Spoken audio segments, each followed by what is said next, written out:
Komisi Pemberantasan Korupsi atau KPK balik lagi nahan tersangka diduga korupsi suap sama pemotongan anggaran proyek dinas PUPR Oku. Nah, sekali ini ada 4 tersangka dilakukan penahanan. 2 diantaranya yakni Wakil Ketua sama anggota DPRD Oku, yaitu Parwanto sama Robi Vitego. Selamat malam, salam sejahtera bagi kita semua. Om Swastiastu, Namo Buddhaya, salam. Penahanan tersangkaannya korupsi suap sama pemotongan anggaran proyek dinas PUPR Oku disampaikan langsung oleh Deputi Penindakan KPK Asep Guntur Rahayu didampingi Jubir KPK Budi Prasetyo.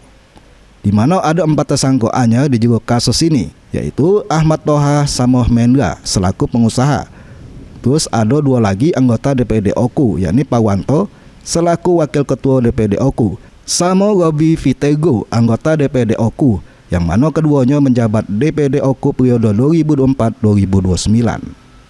Asep Guntur Rahayu di juga keterangan persnya mengungkapkan penahanan 4 tersangka ini berdasarkan pengembangan proses penyidikan di juga kasus OTT sebelumnya. Sama ditemukannya bukti-bukti tambahan sehingganya keempat tersangka inilah dilakukan penahanan oleh KPK.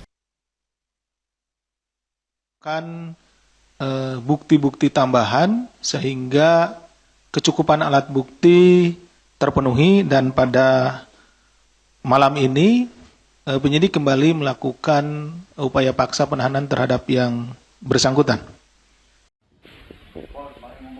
Sementara itu, kuasa hukum dari 2 anggota DPRD Oku pihaknya bakal gancang berkoordinasi dengan KPK terkait pendampingan untuk pemeriksaan. Kuasa hukum tersangka kami sudah berkoordinasi dengan penyidik KPK bahwa untuk pemeriksaan atau keterangan tersangka di KPK akan dilaksanakan hari Senin, dan kami akan berangkat ke Jakarta guna mendampingi klien kami.